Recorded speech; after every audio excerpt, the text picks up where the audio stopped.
live Q&A tonight. I'm so excited to be here.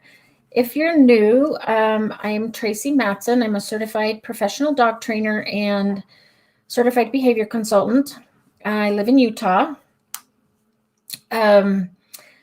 And I do these weekly Wednesday night live Q&As, which are my favorite thing to do all week long. I love working with dogs, but I just love doing these as well.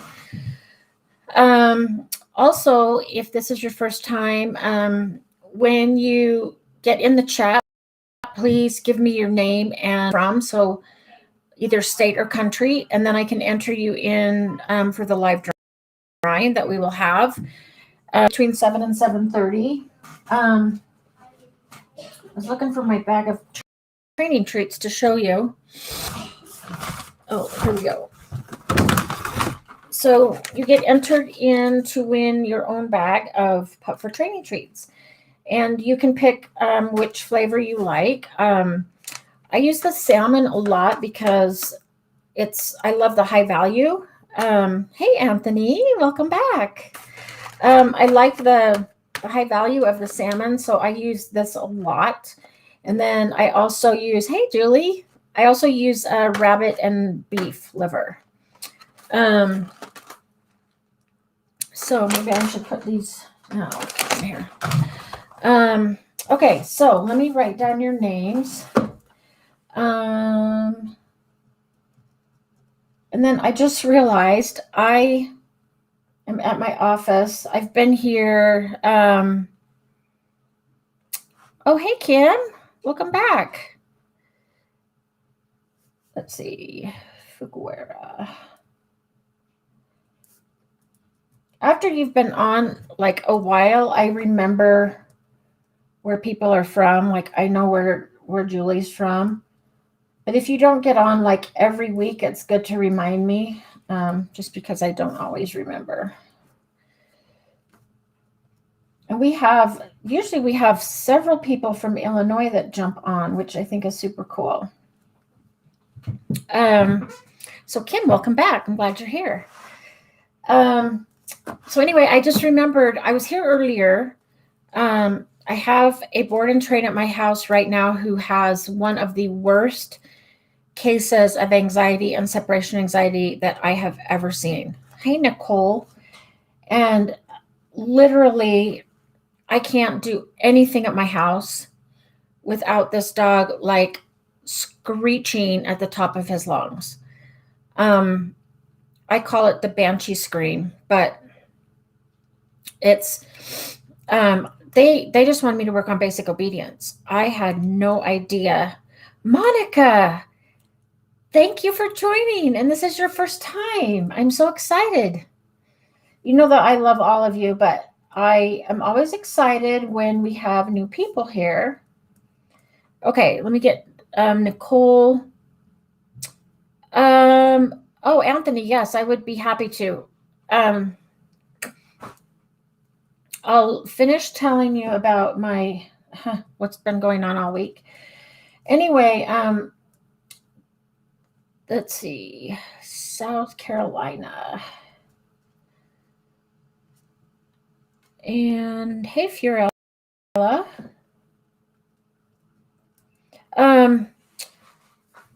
So they are on a cruise, so it's not like I can just call and say like your dog has major issues. For one thing, I don't want to ruin their trip. But they just wanted me to work on basic obedience because they basically have not done anything since puppy class. So I need to turn my phone off. But the dog is at my house now and like super anxious, really bad separation anxiety, worse than I've ever seen. I've been sleeping on the couch since last Thursday because if I go upstairs and the dog can't see me, he literally has a meltdown. And I can't put him upstairs because he's been marking and my whole upstairs is carpeted. So having him is not an option. I just had my carpets cleaned. So I've been sleeping on the couch. And yesterday, my neighbor came over because we're trying to practice and we literally could not practice over the screams of this dog. I'm calling it screaming because it is more than just howling, whining. And then if I get a broom, and this is a rescue dog, so we don't know his whole background. If I get a broom or a mop out, it goes like 10 times worse. And the dog will like literally shake in the crate. The only time he's calm is when he's out of the crate and like asleep on the couch when I'm like working and stuff. So, but sometimes he still gets like anxiety. So I came up here. So I've been here trying to work on a course that I'm doing online. And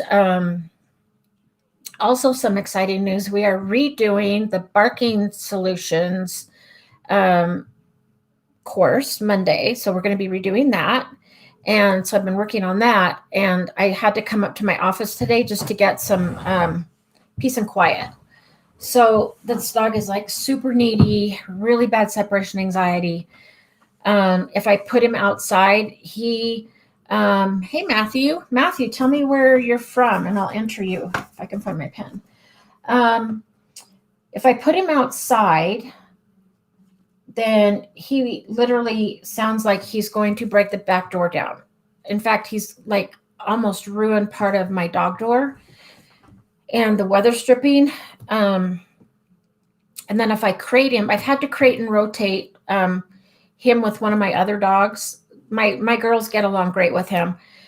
He hasn't been really great with Willy Wonka, I think just because Willy looks different and moves different. And so I've had to crate and I just took Willy to the rescue until this dog goes home, just for his own safety. But when he's crated, he is just a nightmare. It's like I'm about ready, like for a mental breakdown. So I came up here to work and then I went home and fed, and then Jade was asleep in the crate with her sister. And so I left her, and then I forgot, oh man, I'm like having you pick the name out of the bowl like we did last week. And I left Jade home. So I'll have to draw the name tonight. So that's how my week has been. It's interesting that the owners are pretty, I wouldn't say that they're definitely not first-time owners. I worked with one of their other dogs that is really reactive, kind of dog aggressive, reactive. Ohio. Okay, awesome. And so they did not realize that their dog had separation anxiety. When they got to a certain place where they had service, they came to check in, and I said, yeah, everything's fine, but we do need to start. And I just put SA. I put SA protocol when you get home. And she goes, what's that? And I said, separation anxiety. So I don't even know they realized that that's what it was, which I get, because my first dog that had separation anxiety, I put him in a crate. I used to play in a band. And so we went, and I got home at like 2 a.m. and he busted out of his crate and spent 4 hours, like literally trying to chew his way through the door. And so at that time, I wasn't a trainer yet. So I called my trainer and told her what happened. And she goes, oh, that sounds like separation anxiety. And I'm like, what's that? I didn't even know. So, I can't fault people for like not knowing what it is. But, since they've had this dog for at least 5 months, I would think that, they would know that something's not quite right or not normal. But they sent the dog with CBD oil, which does nothing. I've even tried some of Jade's CBD chews, and they do nothing. So I'm actually going to recommend that they go through Pupford's separation anxiety course, because honestly, I can do separation anxiety, but it's not my favorite, and it takes a lot of time and a lot of patience. And I'm one of those trainers that likes to see results like quickly. And I like my clients to see results quickly. And with separation anxiety, it's just so slow that I just don't have like the personality to do it well. So I usually refer them to somebody else, or most of the time I refer them to Pupford for that course that the trainer does. And so that's probably what I'm going to do. Okay, so now that you've known what a weird week I've had, let me go back. Anthony, so can you talk a little about joint care, when it's good to start? That might be a question for your vet, because I think it's going to depend on breed and size. Like, definitely German Shepherds, or, bigger dogs that may have joint issues. So I'll just give you my own personal experience, maybe. With my own dogs, as soon as they hit about age 7, and I started to notice them slowing down, or maybe like limping a little bit after a hike, that's when I started joint care. And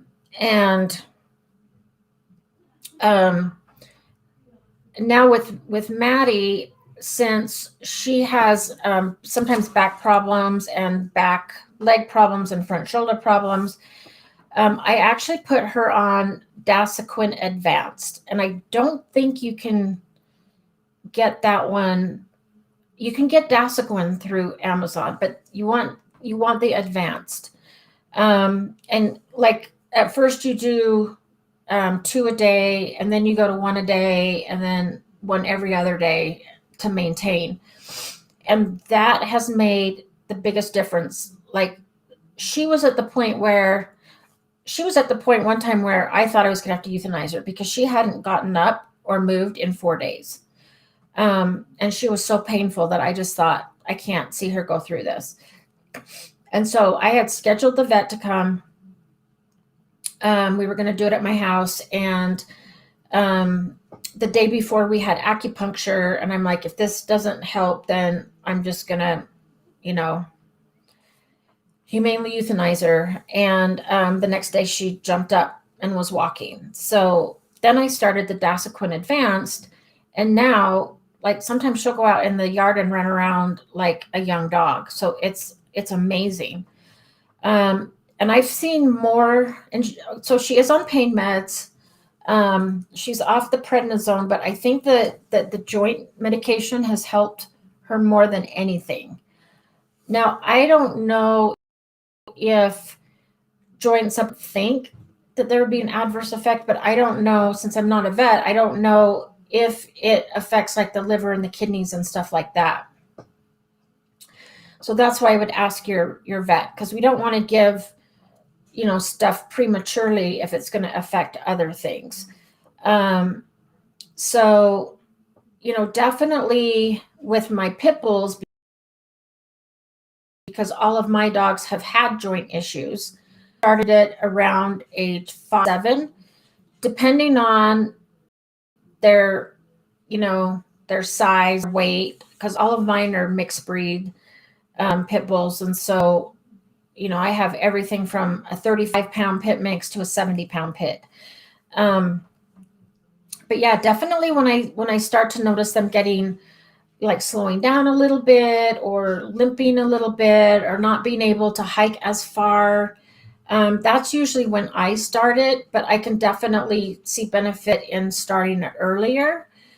And so, and as far as the joint care that I use, that's basically, I've tried a lot of different things, but that I think has made the biggest difference with her. And it could be also that it's in combination with pain meds, because we're just kind of on this maintenance thing now. But man, my goal is to keep her comfortable and happy for as long as I can. And right now, this seems to be working, the tramadol with the Dasiquin Advanced. But I definitely noticed the biggest difference and improvement when they started the Dasiquin. So that is like my go-to now for sure. Okay, Matthew had a question. Thank you so much for your guys' free app. How do you know when your dog is ready to be off leash? He listens to me better than my wife. Thanks for your help. Okay. That is a great question. And it just so happens that I had a board and train last week, and that's one of the things we were working on is recall. So I go through a series of like kind of a training series. So I start with the dog on a 6-foot leash. First of all, my rule is kind of I don't say the word come unless I'm 100% sure that my dog's going to do it. Because if I say like, Jade, come, and since she's not in the room, I can say it. If I say, Jade, come, and she's off sniffing or doing her own thing and not paying attention to me, then she's not coming and getting reinforced for coming, but she's actually getting rewarded for ignoring me because she's doing her own thing and having fun. So it's kind of like, a kid who's out riding his bike and his mom says, hey, get in here. It's time to come in. And the kid like totally ignores his mom and keeps riding his bike. He's actually getting rewarded for, ignoring because he's still riding his bike. Now, he may get in trouble later for not listening, but with dogs, we can't really do that because they're not going to know that 10 minutes later, they're not going to know that it's because when you called them 10 minutes ago, they didn't come. So if I'm hiking off leash with my dogs, at least one that doesn't have a great recall yet,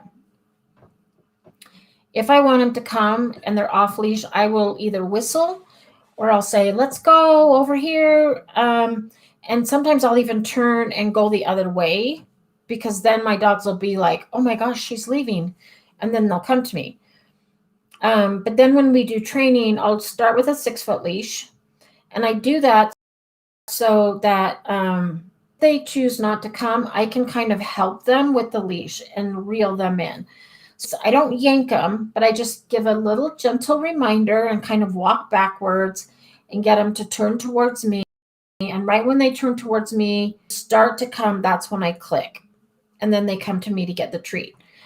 And the way that I do it is they come, they get a treat, and then I might toss a treat again away and say, okay, go find it. Or I'll say, okay, go play, go sniff. So in the dog's mind, it's a win-win. It's like, okay, I go to mom, I get a treat, and then I get to go play again, or I get to go find another treat. So I'll do this little exercise where I toss a treat, they go get it. As soon as they turn back to me, I click. They come back to me, get another treat, then I throw another treat the other way. So we just keep going back and forth. The dog gets to go, find a treat, come back, get a treat, go. And then I'll add the word come. So I toss the treat, the dog turns and starts coming to me. I'll click or I'll say come. And then as soon as they start to come, I click. Another thing you can do is it's really important that coming to you is more fun and rewarding than anything else in your dog's environment. So when they're coming, I make it really fun. So I'll say like, Jade, come. And when she turns, I click and then it's like, oh, good girl, let's go, let's go, let's go, let's go. And sometimes I'll run backwards. I'll put my hands out, wave my arms just to make it really, really fun. And then she comes to me and gets a treat. And then I'll say, oh, good girl. Okay, go play. Then she can go sniff, go play, whatever she wants. And then we do it again. Once she has it really good on a 6-foot leash, then I will do a 15-foot leash. So then she gets more freedom. She can go sniff more of her environment. Sometimes I'll even take a handful of treats and throw them off the side of the road or on the trail and say, go hunt, and let her like you do nose work, go hunt. And then while she's otherwise engaged and distracted, I'll say, Jade, come. And if she turns and comes to me, I click, and then she comes to me and gets the treat. Or if she doesn't come right away, then I'll start to reel her in. And it's like, oh, come on, let's go this way. And just make it really fun and upbeat for her to come. Then I'll do like a 20 or 30-foot leash. Then I get to the point where I will let the dog drag a leash so they get a little bit more freedom. But if they choose not to come, I can pick up the leash and reinforce it. Because if you say the word COME, you have to follow through and make sure that your dog comes and gets rewarded. So that part's really important. Then I'll go and practice in like a fenced-in tennis court or a dog park when there's no dogs there, or just something like that. So we can practice off leash in a new area. And when my dog can do that, that's when I trust them off leash. Now, that being said, when I go hiking, I do let my dogs off leash. Not all the time. Sometimes I keep them on a leash. It kind of depends on how many cars are in the parking lot. Or if I see a horse trailer and I know that there could be horses up ahead, or other people with other dogs. My dogs are super friendly, but since they're pit mixes, sometimes other people freak out. So then I will keep them on a leash. But I do let them off leash a lot just to go run and play. But if they're off leash, I don't use COME because I'm not totally confident on their recall yet. Now, if they turn around, so let's say that I whistle or I say, hey guys, let's go this way. And then they start to run towards me. Then I'll say, oh, good, come guys, good job. Because they're coming anyway. So then I can pair that with the word come. So that's kind of what, the way I do it. And if your dog listens to you better than your wife, is your wife also part of the dog's like daily routine, like feeding and going for walks and doing enrichment? Because each person in the house has to like build a bond with the dog, and dogs are always looking for information about their environment and information on what to do. So if your dog is always interacting with you and looking to you for information and how do things work and, what are we going to do, then your dog's going to listen to you much better. Whenever we're teaching behaviors, one of the things that we always want to teach are, we call it the three Ds, but then we add some Ds. So there's distance, duration, distractions, but then we want to do different places, different people. Because even though your dog can sit at home, doesn't necessarily mean that your dog will know to sit at Petco, because it's a different place, and dogs don't always generalize. So whenever we're practicing in a new place, I always start over as if the dog didn't know it. I use treats, a clicker, but then the dog picks it up quicker. It's like, oh yeah, I know what we're doing. We do this at home. So they do pick it up faster. And then do different people. So like when I'm teaching a class, sometimes I'll hand my dog off to an assistant, and I want my dog to also listen to her, which sometimes she does and sometimes she doesn't. Usually my assistant has better treats than I do, or my dog just likes them better because Jade gives her 100% of her focus. But it's really important that both you and your wife are involved in the training. So your dog learns to look to both of you for information, guidance, predictability, structure, and that both of you are building that bond, if that makes sense. So let me know if that answered it. But yeah, that's kind of the way I do it. That's what I do. The other thing that was interesting about the board and train I had, she is a Great Pyrenees mix, and they wanted me to work on two things, barking at the door and not coming when called. And what we have to do is take into consideration the breed. So Great Pyrenees, they are guardian dogs, and they were bred to guard like sheep and livestock and things like that. So um, if they're not out guarding sheep, they might feel that, okay, I need to guard my yard or my home or my family or my people. So we don't want to train out of her barking at the door, because that's what her genetics and her DNA tell her to do. So we kind of have to work within the parameters of what our specific breed is of dogs. It's like my dogs are all terriers, and so they love to dig in the yard because they're digging for varmint and rodents and stuff like that. And so because I don't like little tunnels all over my yard, I will give them like a certain spot to dig in, and give them an outlet for that digging. And what we did with this dog is we let her bark once or twice, and then we like relieved her from duty and said, okay, got it, thank you, now you can go to your mat, and I've got it, I can get the door. So we're still letting them do what they're bred to do. And the same thing with when the dog is off leash and just wants to like go and kind of patrol, then it's hard for the dog to think, oh, but I don't want to come back because I've got to like patrol the area and do things like that. So we always have to look at breed, and sometimes we have to train things. Like I've had to train Jade's recall a lot harder than I had to train my other pit bulls. They just came back easier. Jade, bless her little heart, when she goes, her nose is to the ground, and she's like a hound dog. Like that's all she wants to do is sniff and explore, and it's like nothing else exists, including me. So when I'm out with her, I have to take higher value treats. Like sometimes I'll take bacon, not bacon treats, but like real bacon. And again, like I don't say come unless she's on leash.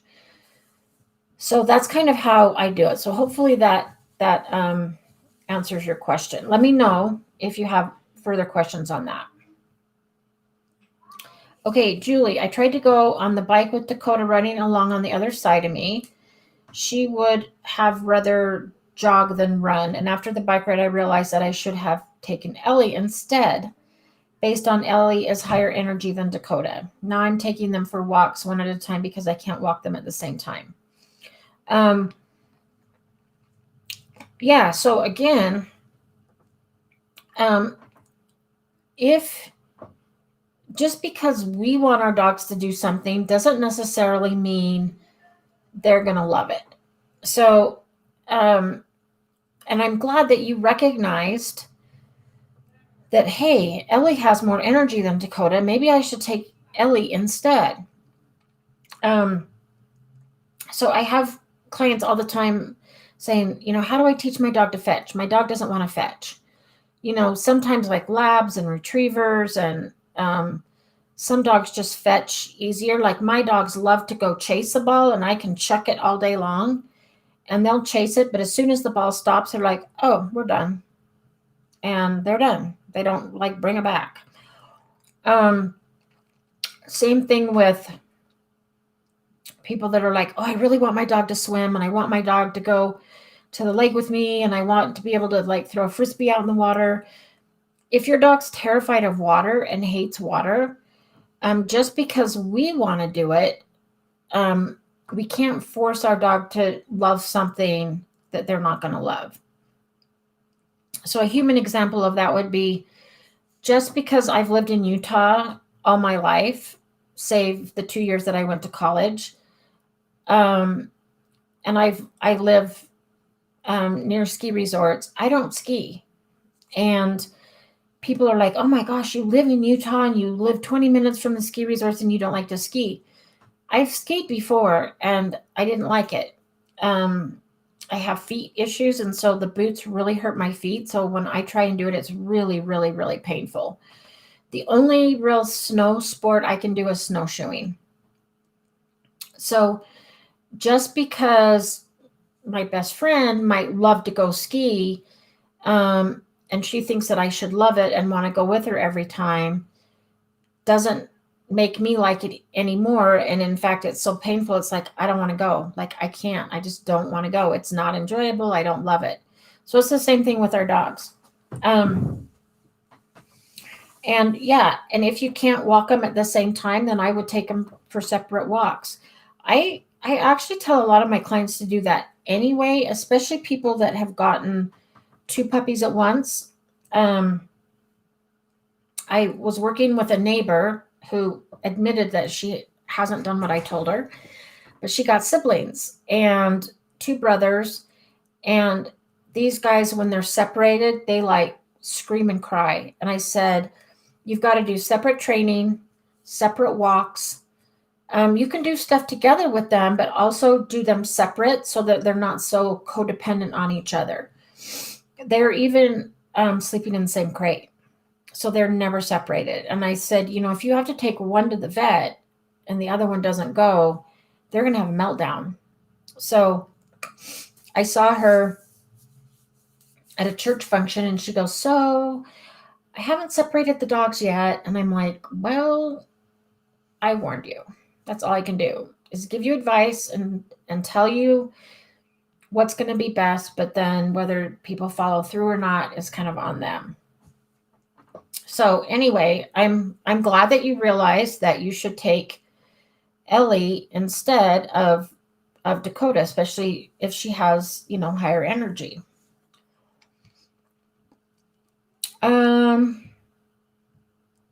Okay, Matthew, he does amazing in the backyard on a 30-foot leash, but not really good with my wife in other areas. And that's normal too. So if I am doing a recall with Jade in the backyard, she's like 100%. We did the 30-foot leash and then we've done off leash. But she knows, like, this is my yard. I come, I get a treat, and then I can go play again. However, think about in other areas, to your dog, it can be like Disneyland, okay? Because there's new smells, new stimuli, new distractions. It's like, oh my gosh, everything smells different and looks different. And oh my gosh, it's like stimulus overload for them. And so, yeah, at that point, it is really normal for dogs to like not have such a good recall. Again, I'll use my own dog as an example. So in the yard, she's perfect. In puppy class, she's perfect because she knows, oh, we're in class. I know what to do. Here where my office is, when I let her out the front door, she beelines right to the back of the building because that's where everybody takes their dog to potty. And so for her, it's like a smorgasbord of smells. And it's like, okay, who's been here? I can tell that Skagit's been here and peed, and I can tell that Loki's been here. And oh, there's a new dog that I don't know that smell. And so it's just like, for her, it's like a Disneyland of smells. So I can call her till the cows come home and she is not going to do it. So now we kind of have this thing that we do where I let her go sniff, I get in the car, and then I drive down to the back of the building and open the door and say, Jade, let's go, time to go. And then she'll come and jump in the car and go. So we have this pattern now until I get a better recall with her. And what I could do is actually put her on a 20-foot leash and go practice behind the building where my office is. And like practice there, like recalling, treat, okay, go sniff. And then recall, treat, go sniff. So whenever you go to a new area, I would always go back to step one and do 6-foot leash, 15-foot leash, 20 or 30-foot leash, and start over. Because it is totally different. Like new smells, new everything. One of the things that I'm doing with Jade, she is a service dog in training. So we have to go to like 2 we're supposed to go to 2 new places a week. That does not happen because of my work schedule. But I started to notice that like she's perfect at the grocery store because we've been there so many times that she just knows, okay, I walk by the cart. I'm not allowed to sniff anything.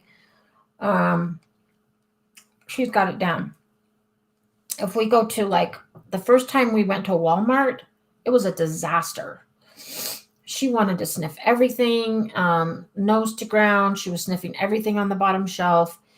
And it was like almost really frustrating because I'm like, okay, she knows this. We've done this. We've been working on this for months. Well, we had, but not at Walmart and not at Ace Hardware and not at TJ Maxx or whatever. So what I had to do is when, sometimes we would spend 10 minutes in the same aisle walking back and forth, and I would reward her every time her head was up, every time she would check in with me, just the little things until she started to generalize it. So it does take a lot of work. And so just remember that every time you go to a new area,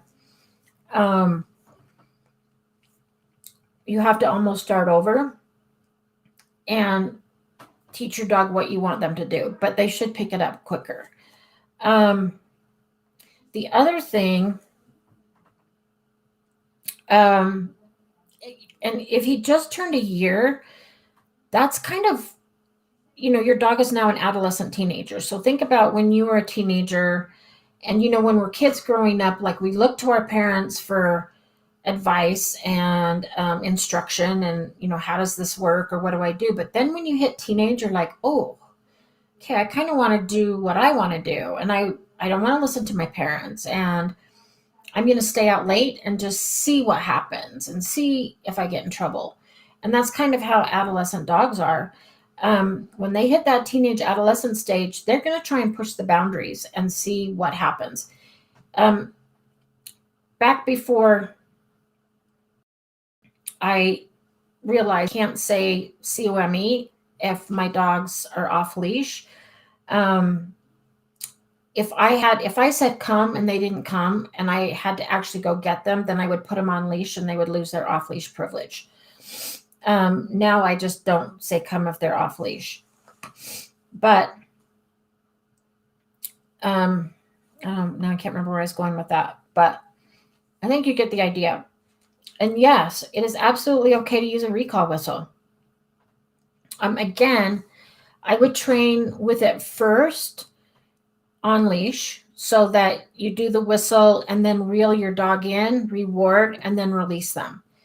Let them sniff, let them get distracted, whistle, reel them in. I've actually thought about starting Jade with a recall whistle because I'm not kidding. When her nose is to the ground and she's in Disneyland, she doesn't listen to me. Like I don't exist. So I've actually thought about that too. Especially when we're up in the mountains hiking and she's way ahead of me and can't see me. I don't know if she could hear, like I whistle with my fingers and I don't know if she can always hear that. So yes, I think it's absolutely fine to use a recall whistle. And then not knowing, Brian and Renee, hey, I'm glad you guys didn't forget. Not knowing your wife, it's hard for me to see like why your dog might respond to you better than her. I'm just writing Brian and Renee down. Sometimes, and I'm just going to use one of my clients as an example, just because, again, I don't know your wife. So Kim, Brian, and Renee that just got in, they're also from Illinois. So we have 3 Illinoisans tonight.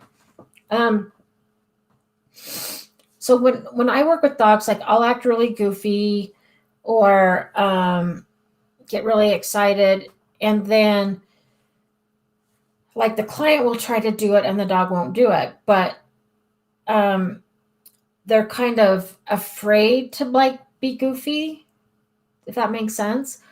Or they have like a really flat affect, or they'll just say like Rover come. and the dog's like totally doing something else. So, I say, okay, you got to, be excited about it, make training fun, create it so your dog like wants to train with you and wants to work for treats. It could also be that if your dog's not listening to your wife, she might need to use higher value treats. So it's like, oh, when I come to her, I get hot dogs. And when I come to her, I get cheese or something like that. I always tell people, including men, find your inner teenage girl voice and use your your high squeaky voice. And make it super exciting and fun for your dog, especially when doing recall. I'm glad you're following Zach George. You won't go wrong there. That's awesome. Yes, and then remember also that you have an adolescent dog who may try to push the boundaries. Sometimes the adolescent teenage stage is harder than the puppy stage, and it lasts longer. So puppy, you deal with puppy stuff for 6 months. But then next phase can last for 2 to 3 years or until the age of 2 to 3. So I think it's almost harder. Okay, Fiorella. These couple of days have been kind of rough. 3 days ago, a dog bit my Westie. Oh, I'm sorry. Thankfully, the owner pulled him fast, so the dog only grabbed his fur. When we returned home after the accident, my dog would bark and whine at every dog he saw, which used to only happen around our home. Yeah, and that's kind of normal just because your dog had a traumatic experience. And so now he is it he? I want to make yeah, he. Now your dog might be fearful of other dogs. And so one thing that you can do is whenever you see another dog, tell your Westie like, oh, look, there's a dog treat. There's a dog treat. So now instead of your dog being afraid of dogs, it's like, oh, every time I see a dog, I get a high value treat. So I like it when I see dogs. So now we have to go back and change his emotional response. Okay, the next day, a male beagle was trying to mount my dog. I don't know if it is because my dog is neutered or because nearly every male wants to mount him.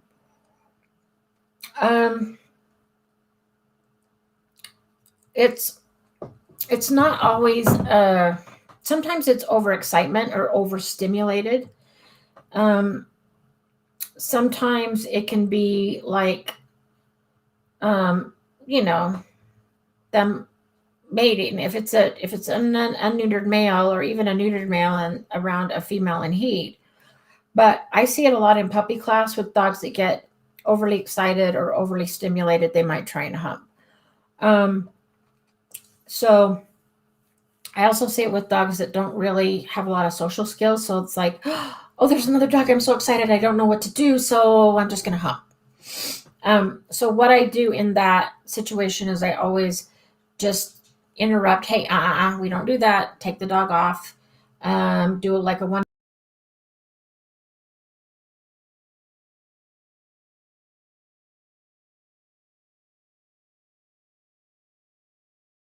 1-minute timeout. And again, if it's somebody, let's see. Anyway, my dog sat when the beagle was trying to lick his ear while putting a paw over him. And that can be kind of not a dominant. I don't want to use the word dominance because that's not right. But it's kind of, I can't think of the word I want. If you have a dog putting like a chin over or a paw over, sometimes that's like a dog trying to assert position over another dog. That's not dominance. People use that term wrong a lot, but since it's been used so much, That's like the term everybody wants to go to. But it is considered kind of like rude behavior if a dog like puts a paw over or a chin over, and sometimes the other dog might be like, oh, okay, I give up, and they might like roll on their back or move away, or some dogs might turn around and snap at the other dog and be like, hey, knock it off, that's not okay. So let's see, I did not pull my dog's leash. That's good. Good job on that. I did not want to cause more stress. Sadly, a kid was alone with the beagle without supervision. The kid eventually picked her dog up, and that's when my Westie snapped at the dog. And honestly, in that situation, your dog, that was appropriate. I in my opinion, that was appropriate for your dog to do, because the other dog was, number one, trying to mount, number two, doing a paw over, and your dog may, and Westies are small, so at first he might be like, oh crap, I'm getting mounted again, and this dog is trying to pin me to the ground or do something wrong. And so your dog could like freeze at that minute, and then as soon as somebody goes to pick him up and then your dog kind of feels safe, then that's when your dog like snaps at him. And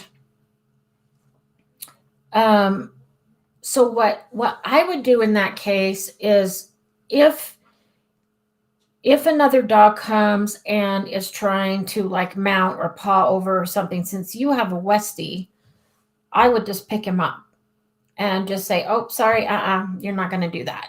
Like, if you can meet appropriately and be appropriate and play appropriately, great. My Westie can play with you.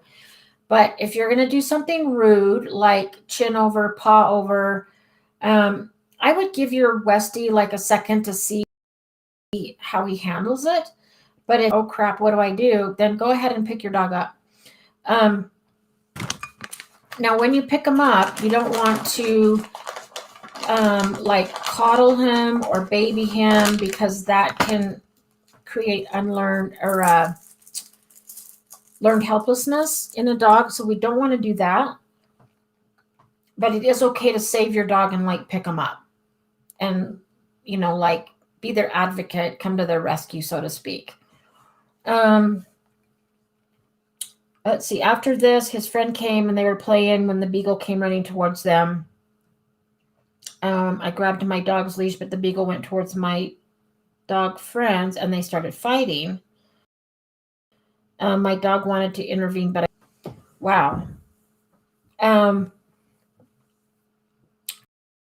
So to me, like the beagle is the one that kind of escalated things, because it seems to be kind of lacking some social dog skills. Since he tried to mount your dog and do a paw over, and your dog didn't react until after the kid went to pick him up. But then he runs towards your friend's dog, and your friend's dog may be like, oh yeah, I don't think so. You're not going to challenge me. And sometimes once then you get that, like all dogs want to jump in. So I'm really glad that you didn't intervene, or I'm glad that you didn't let your dog intervene, because we don't want anything else traumatic to happen to your dog, because it sounds like he's already like developed some barking or growling or, issues with other dogs. What I would do is just make sure, as best you can, is make sure that every interaction with other dogs is positive, as much as you can. If your dog is going to be more timid around other dogs and like freeze if a dog tries to hump him, or doesn't really correct a dog until after somebody else picks up the dog, because that's when he feels like he can do that. If another dog comes up, I would just pick your dog up. And then you can ask and say, hey, is your dog friendly? How does your dog act around small dogs? And if they said, oh, yeah, my dog's great. Like my dog, Jade, I trust with any dog, any size, and she's amazing. I had another dog that was a smaller pit mix who was kind of reactive, and I wasn't always sure how he would do with dogs, especially dogs bigger than him. In a lot of cases, I would actually let him off leash because I knew he would do better off leash than on leash. So let's see. Since then, he will bark and whine all the way to the park or any other place near the house. He will calm down once we are inside the park, but he licks his lips when he sees dogs around and gets defensive when dogs are near him, especially adult males. So honestly, and you might not like this answer, honestly, I think that going to a dog park is too stressful for your dogs. I personally don't like dog parks just because you can't predict what other dogs are going to do. And when you ask, how can I communicate to him that they are no threat and that no one will attack him? Well, can you 100% guarantee that? Because if he's going in and lipping, that's stress. And if he gets defensive when dogs get near him, then he's not having fun at the dog park. So it'd be like somebody, I'm kind of an introvert and I don't like large groups of people. I don't like being in big crowds. If my good friend loves to go to rock concerts and thinks, okay, you really need to like this, and I'm going to take you to 50 rock concerts, is that going to make me more comfortable? If she says, okay, nothing's going to happen, I promise that you won't have to stand in a line, and I promise that nobody will bug you and nobody will bump you, or like, can she really, though, guarantee me that nothing bad's going to happen, that somebody's not going to get trampled, or you know what I mean? So we can't really tell our dog 100% that nothing bad's going to happen because we don't know what other dogs are going to be there. I trust my dogs, but I know people who have kind of naively thought, well, my dog doesn't like other dogs, so I'm going to take him to a dog park and socialize him. And it ends really badly because the dog ends up, hurting other dogs or in a dog fight. So, and especially if your dog doesn't like adult males, you can't really predict that there are not going to be adult males that aren't going to run up to your dog. So I would say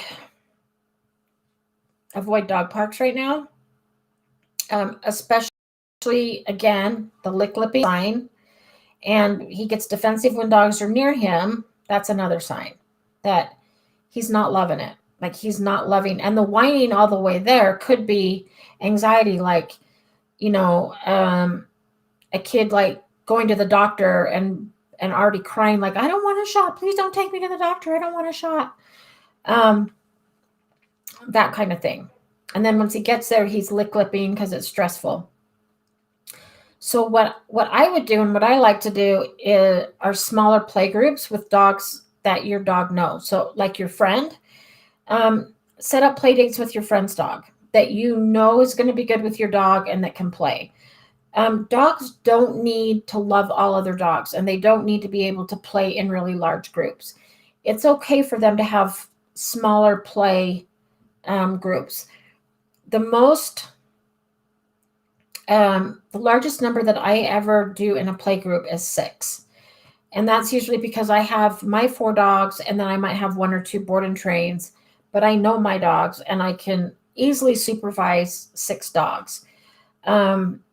And the other dogs are getting socialized. My dogs are playing, but I don't feel like my dogs have to go to doggy daycare every day and be around 60 dogs and love it. Because I can tell you that 2 of my dogs, probably Jade would love it because she's super social. My other 2 would hate it.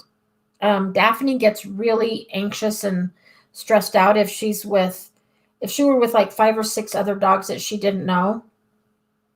She would panic. One of the reasons is when she was first brought to the rescue, they put her out with a group of dogs to play, and all the dogs like kind of formed a circle around her and were kind of teasing her. And she was like snapping at all of them because she felt confined and it was scary. I actually ran out and got her and took her out of the play group. And then I ended up adopting her. But one time I took her to puppy class and I noticed that when we did the off leash playtime, all of a sudden she would get really anxious and not like other strange dogs coming and running up to her. So I stopped taking her to puppy class because it's like she doesn't like it and she doesn't want to play with all of these dogs. However, when she's home with her 2 sisters and brother, she's totally fine. And even if there's one or 2 dogs, she's usually the one that I introduce them to first, because she'll sniff and then she'll immediately do a play bow, and want to play. And she can totally handle it in the yard, loves to play.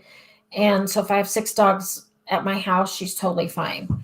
So that's what I choose to do with her. And that's how I let her play and,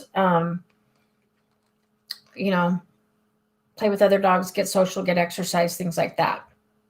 So that's just kind of my take on it. And that's what I would do. I would stay away from the dog park, honestly, if it were my dog. Okay, Monica, my dog excited whines whenever we are in the car going anywhere, but he seems to know when we are going home and he just settles down and relaxes. Is there anything we can do to stop the whining? Or is it just something we'll have to live with?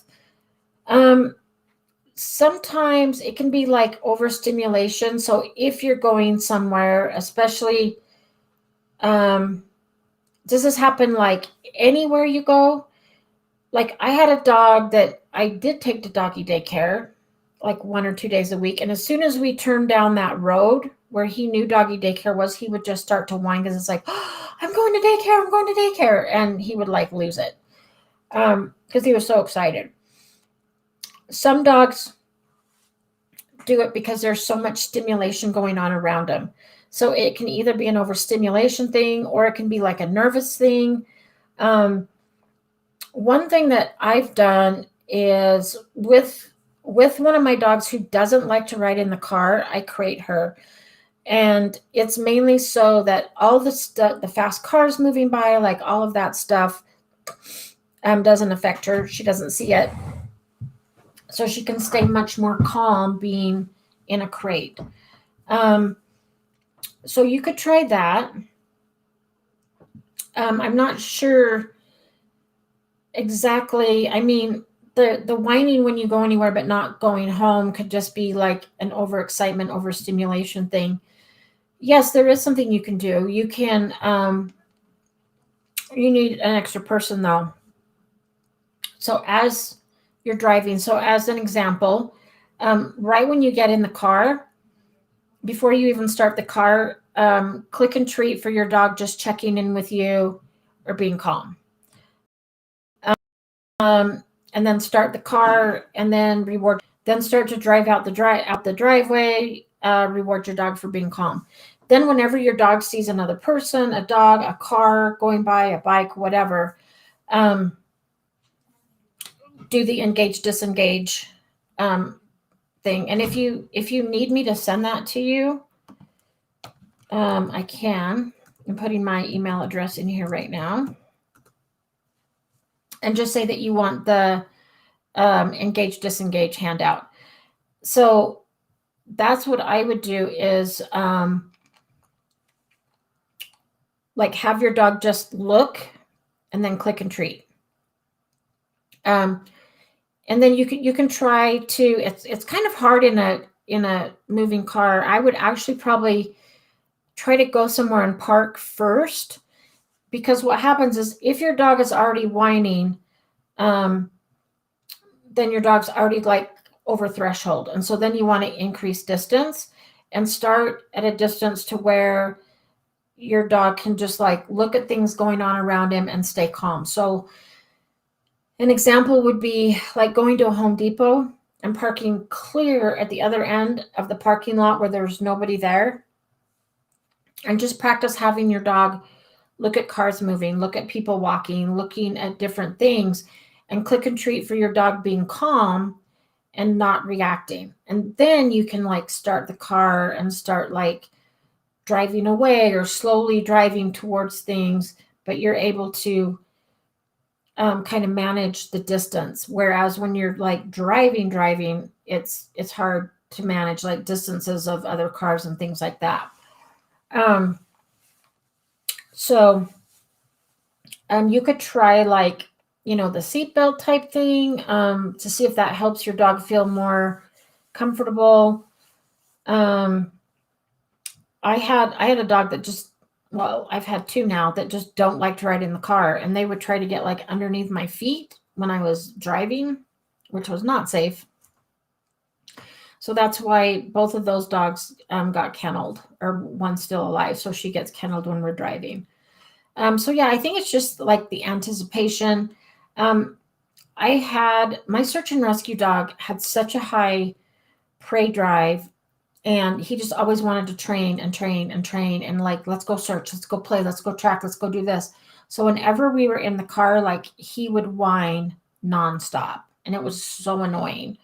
Um, and it was something that I couldn't really, the only way that I could get him to not do that, like if he was sitting there and could look out the windows, and to him, it's like, oh, look at all this area. I want to go search. I want to go track. I want to go look for people.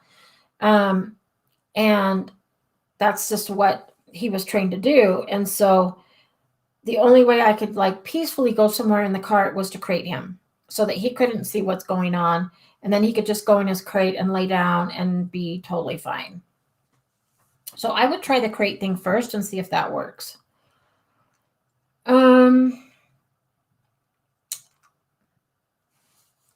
Okay, so it isn't a dog park, it is a public park. Okay.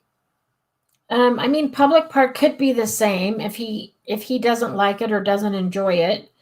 But if you don't have any other place where he can meet his friends or to play football, um, I mean, it's kind of hard. There's really no way to tell your dog that, oh, everything's going to be okay, nobody's going to hurt you. Um, you could actually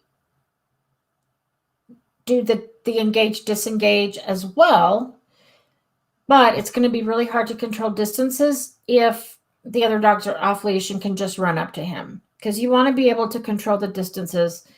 One thing you could do is if you go to the park and there's an off leash like adult male that is going to run up to your dog, teach your dog like okay, let's go, and that just means we're going to turn, we're going to go the other way, and we're going to move away from the other dog. Just so your dog kind of learns that, mom's got control of this. If something scary comes, she's going to move me away, and kind of go about it that way, and see if that helps. But yeah, if there's no other places to go, it's kind of hard. Like if you, I don't know your living situation, but like if you have a home with a yard, you could invite friends over and their dog to play in your yard. Or if you live in an apartment, usually there's, big grassy areas, and you can play there with a long leash if it's like not fenced in. And have like, call your friend and say, hey, let's meet in front of my apartment at 3:00 and let's let the dogs play, like something like that. It's just really hard in public where you can't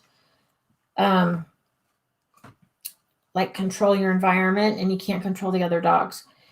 I've had pit bulls for the past 10 years, and I can honestly say that my dogs have never started anything, but I've had my dogs attacked by other dogs before, and it's really scary. And so I just avoid those kinds of places. I like to take my dog's like up hiking where I'm not likely to see other people. Um, and if I do see other people with dogs, we just kind of like step off to the side, let them pass, and then we go. Um, but I tend to avoid things like that just because I have had bad experiences with other dogs and my dogs. And so it's stressful. And, I don't want my dogs to get hurt. And I don't want, my dogs are all really good with other dogs. And I don't want them to become fearful or start to not like other dogs because they keep getting attacked or picked on or things like that. Kind of like Daphne. When Daphne was like 6 months old, that's when they put her in this big play group that was too overwhelming for her. And since that time, she has hated like puppy play groups, even when she was a puppy.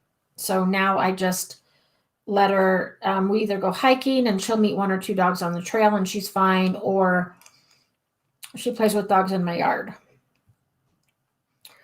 So I hope that makes sense. Okay, I'm going to go back really quick and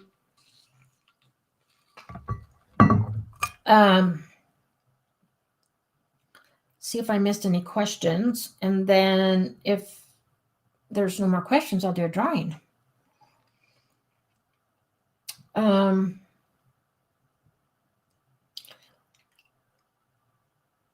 Speaking of apps, Matthew, have you tried the sound app?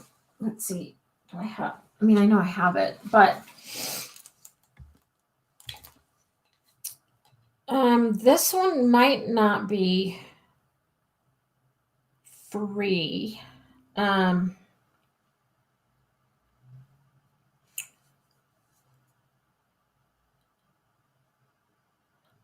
have access to it just because I had to do a training thing for them.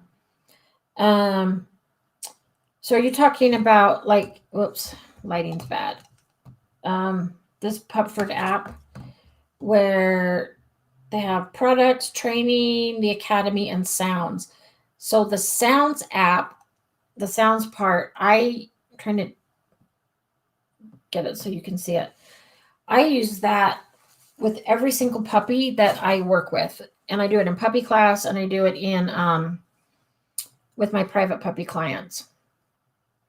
And even with dogs. So I was working with a dog last week that is really aggressive towards skateboards and bikes. So to like do desensitization and counter conditioning, first we had the dog just look at a skateboard, not moving. And I did treats up to and on top of the skateboard.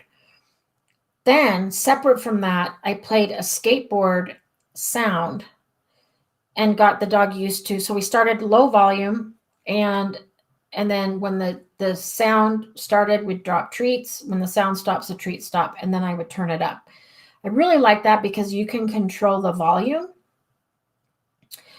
So we did that, and then we started to then like just slowly move the skateboard and, kind of worked up from there. But the sound app is amazing. And I have another dog training sound app that I paid a lot more money for, and it doesn't have nearly all the sounds that their app has. So that's a really good feature if you haven't checked that out yet. There are like fireworks, thunder, vacuums, lawnmowers, anything that you can think of. If you want to get your dog used to certain sounds, it's there. Okay.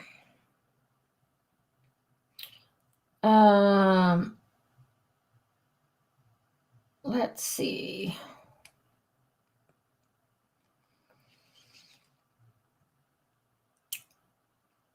Let's see. Okay, Monica. It happens anywhere we go. Definitely sounds like your search and rescue dog. He loves training and has high drive. He doesn't care where the destination is, just that we get there. Yeah, it sounds just exactly like what my dog did. And back then, I wasn't familiar with like science-based training. So all we did was we did like obedience training, and we just worked on search and rescue stuff. So I didn't know about engage, disengage, or like putting him in a crate. to control the stimuli outside. But I know for most people that had search and rescue dogs, they always created in their car. And I think it's just because the dogs get so overstimulated with everything going on around them that it's hard for them to be calm. So we just would crate our dogs. So try crating and just see if that helps. But then you can start to desensitize counter condition by going to a parking lot far away and teaching your dog just to notice, click and treat, notice, click and treat, and then teach your dog to start checking in with you. So there's a person walking, I'm going to disengage and look at mom and get a treat. So then you can click for the engage, the disengage on your dog's by himself. Click and treat for that. And then when you start driving and doing it while you're driving, you're going to definitely need two people because you can't do that. You can't drive safely and do that with your dog as well. Yeah, and if it's been getting worse, it could just, again, it could be a high prey drive thing. It could be just too much stimuli going on. So I would try that.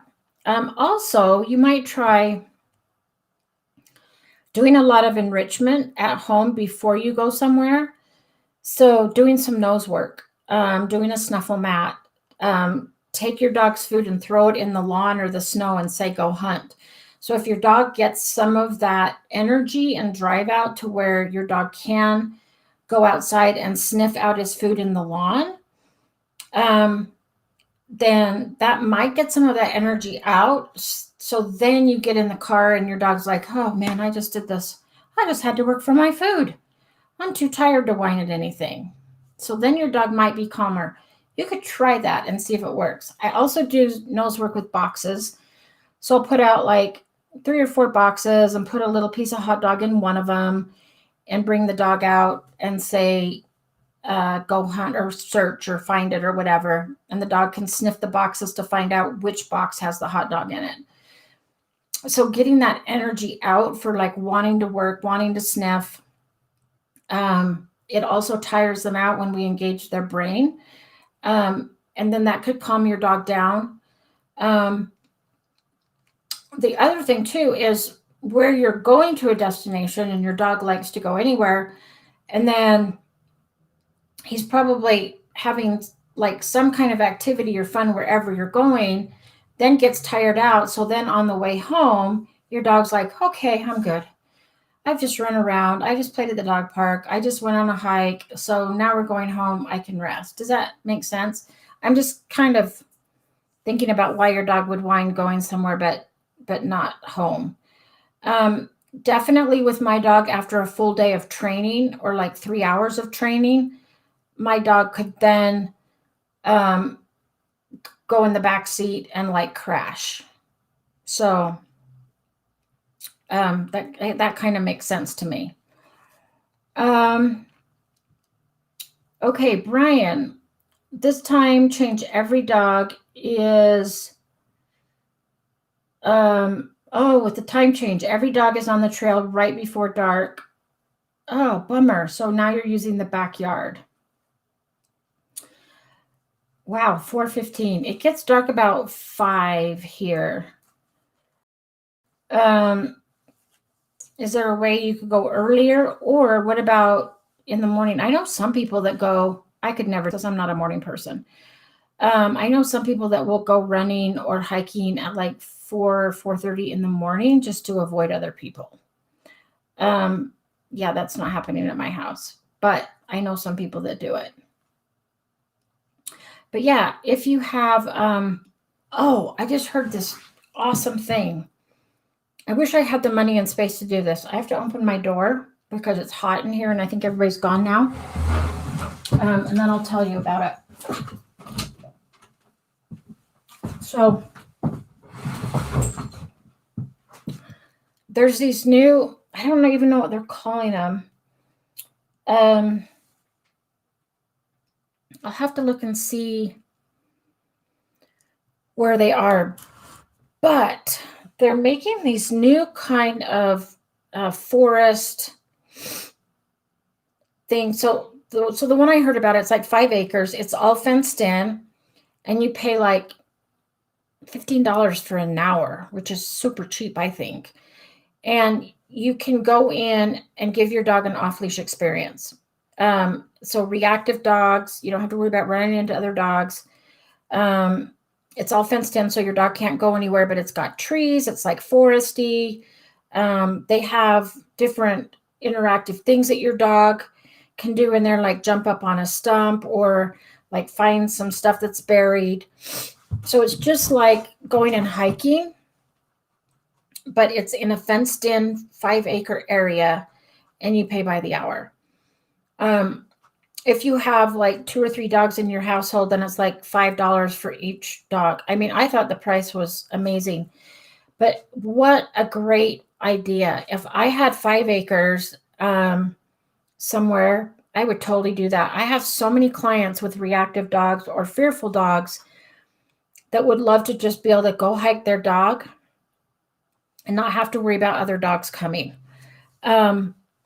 So you actually, I do know a doggy daycare that might have room to do that. That might be an idea. But if you could find a place like that, or put a bug in someone's ear, like, hey, I got a great business opportunity for you. If you have some land and would be willing to put up a fence and just let dogs come and pay by the hour to go hike with your dog in a really safe environment. So again, you don't have to worry about other dogs. Your dog can sniff, do enrichment, like all that kind of stuff. I thought that was brilliant. I wish I could do that. But you might Google it and see if there's something like that. I don't even remember what they're called. I'll have to look because they talked about it in the ethology class I'm taking right now. I know they're doing it in Ashton, and I don't know. I can't remember if that's North or South Carolina. It's one of those two. So they are doing it there. And there's another place that's doing it. I'll have to look it up again. But hopefully they'll start to become more common so that dogs that are reactive can still have that experience of going off leash. So yeah, there's a thought for you too. Because yeah, going in your backyard, that does suck. Nicole, yeah, you're right. So when they were doing this, they were asking me like, how much should we charge? And I'm like, well, I paid like $15 for the app that I use, and it doesn't even have that many sounds. And I was telling them like 10, but as a trainer, I know how much I use it. They said, well, we want to make it affordable for everybody, so they came up with $1.99, which I think is super cheap. So that's a great deal. Yeah, I'm glad they made it affordable for everyone. Okay, Nicole, I've been trying to get Moose on a dog cot. I sprinkled treats on it multiple times and he still won't get on, but now thinks it's a table. He takes his chews to it now and uses it as a table. Oh, interesting. Are you talking about like one of those corunda beds? Hey, Kathy. I'm going to write Kathy down.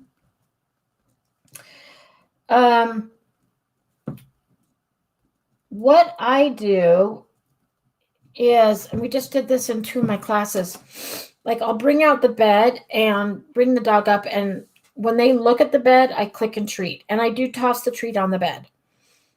Then if they sniff the bed, I click and treat. And then I wait for more. But if the dog doesn't get on the bed on their own, I lure them on with a treat.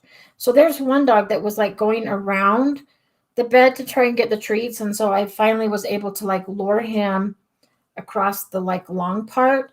And as soon as this dog put 1 foot on the bed, I clicked and treated.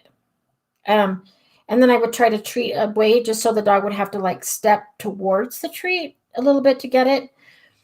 And then I build up to where I lure the dog until we have 2 feet on the bed, and then like all the way on the bed. So I kind of shape it and lure it at the same time.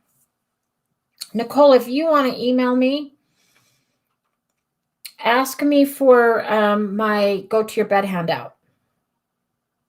I actually have one, and then I have one that Best Friends did, and I'll send you both of them if you want, and if anybody else wants that. But it kind of tells how to shape the behavior. And then again, yeah, I will toss the treats on the bed at first, and I always reward on the bed. But if I can't get the dog to go on, I lure them on. But I will literally click and treat for just one paw going on the bed, and then click and treat, and then do more and more and more and more. So try that. Yes, glad they didn't listen to me on the price. I know I am too. I'm all like, well, you guys are a business. You need to make money. You could make you could make a lot more money. But again, I know as a trainer what I would pay for it, because I literally almost use it every day. But yes, I get where they're coming from. Like the average dog owner may not pay $10 or $15 for an app that they're only going to use, during puppy development, so to speak. So yeah, I was kind of coming at it from a different way. Plus, for me, it's a write-off for business. So Kim, the Pupford has an app.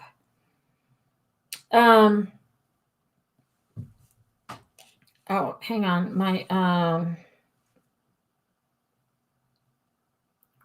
My renter, his breaker just popped.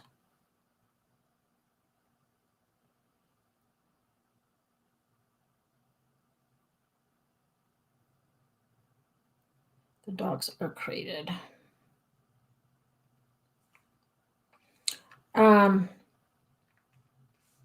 So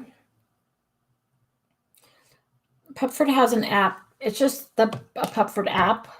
I'm trying to get it so that you guys can see it. The lighting's not so great. I think if you go into your app store and just type in Pupford, it'll come up. But there's home, there's training tools, there's like all the products are on here. There's training, so all the courses that they've done. So the Zach George, the 30-day one, the Train Your Dog with Me that I did with one of their friends and new puppies in there. So there are some training courses in here. And then there's the Academy that gives you more courses. So that's like the 21 impulse control games, recall, barking solutions that we are refilming on Monday. Tricks. So there's like all these courses you can take. You can get it on your computer too, but now they have an app where you can just get it on your phone. And then they added the sounds. So there's actually a clicker sound. So you can use this for a clicker instead of, like, I just use an actual clicker. But there's also like all the sounds. So they have animal sounds, home sounds like vacuum, dishwasher, knock on the doorbell, instruments. So different musical instruments, nature, thunder, rain, wind, people like coughing, yelling, whistle, play, man yelling, crowd. So all the things that your puppy or your dog might need to get socialized to, you can do it with this app. Pets, barking, purring, growling, whining, because sometimes that can set other dogs off as well. Random. They have a T-Rex, a lightsaber, and an alien. Transportation. I use this one a lot. So buses, car alarms, helicopter, airplane, garbage truck, and world. So like fireworks, power saw, gunshots, checkout sounds. And then they have, the last one is a recording. So like, let's say you have a specific doorbell that sounds different than anything else. You can record your own doorbell and then get your dog used to that. So, oh, okay, Nicole, it's from Canine Ballistic. Well, I used treats on it along with some touch cues. Moose stretches to touch. I do have a soft bed for him that he likes, but I don't leave it down for him or he would chew it. Yes, I get that. I've had dogs do that too, where they like stretch because they don't want to step on it. But then if you just keep luring and luring and luring till eventually they have to put a paw on there to get the treat, just go that far. Click and treat, and then do that like 3 to 5 times, and then do it so that he's got to put 2 feet on, and then do it like that. Okay, let's do a drawing. I'm bummed that I forgot to bring Jade, and she's probably mad that I left her home with the separation anxiety dog that's probably losing his mind in his crate. But she was already with me here all day today, and she was in the crate, like kind of sleeping with Maddie. Okay, tonight's winner is Matthew Reed from Ohio. So congratulations, Matthew. I'm just putting that. So Matthew, what you want to do is email what I just put in the chat, hello@pupford.com, and let them know what brand of treats you want. So they have salmon, rabbit, beef liver, chicken, sweet potato, and they will send you out a free bag of training treats. So, and you should get them before Christmas, so you can wrap them up and give them to your dogs for Christmas. So congrats. So if there's no more questions, I'll let you guys go. I get to go home and shovel because we had a big winter storm last night and today, and I still have stuff to shovel. So thank you guys for coming. And yes, I will see you next week. We're going to do another live on Wednesday right before Christmas. So come with all of your questions if you have questions specific to holidays or whatever. And everybody have a great week. Thanks for joining, and I'll see you next week.